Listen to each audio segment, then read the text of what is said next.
सकाळपासून काहीतरी गरम बातमी दिल्याशिवाय त्यांचं पोट भरत नाही आणि मीडियांनाही तशी बातमी पाहिजे असते, तुम्हाला तशाच बातम्या पाहिजे असतात. खरं तर हे यांना नका विचारू जास्त, आता हे आउटडेटेड झालेले लोक आहेत.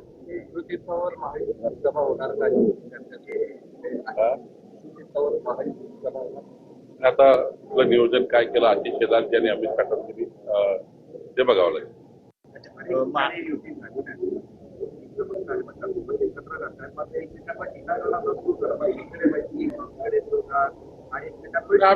आम्ही मला वारंवार सांगितलं, यापूर्वी सांगितलं की 15 ठिकाणी महायुती झाली, 14 ठिकाणी नाही झाली. त्या ठिकाणी कार्यकर्ते अग्रेसिव्ह आहे, त्यांनाही लढत आहे, आमच्याही कार्यकर्त्यांना लढत आहे, मैत्रीपूर्ण लढतो आहे. त्यामध्ये काय एवढं मनावर घेणं नाही. काय कार्यकर्ते लढतील, जे जिंकून येतील ते त्या ठिकाणी पुन्हा एकत्र बसतील.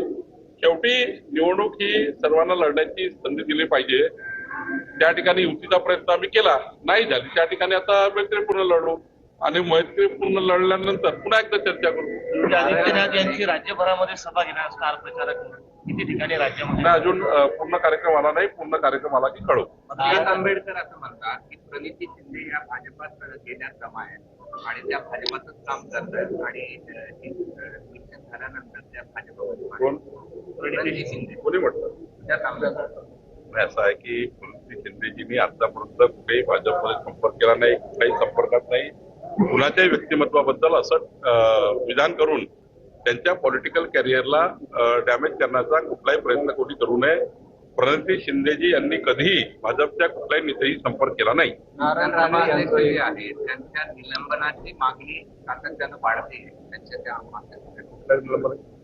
विधानसभा अध्यक्ष विधानसभेच्या हे जर आता नियमाप्रमाणे जे व्हायचं ते होईल, पण कायद्याने सर्व आम्ही बांधील आहोत. कुणी काही मागणी केली त्याला अर्थ नसतो. राज्य निवडणूक आयोग किंवा पोलीस यंत्रणा किंवा आमचे तिथले निवडणूक अधिकारी याबद्दलचा चौकशी करून अहवाल तयार करत असतात, त्यानुसार पुढची कारवाई होईल.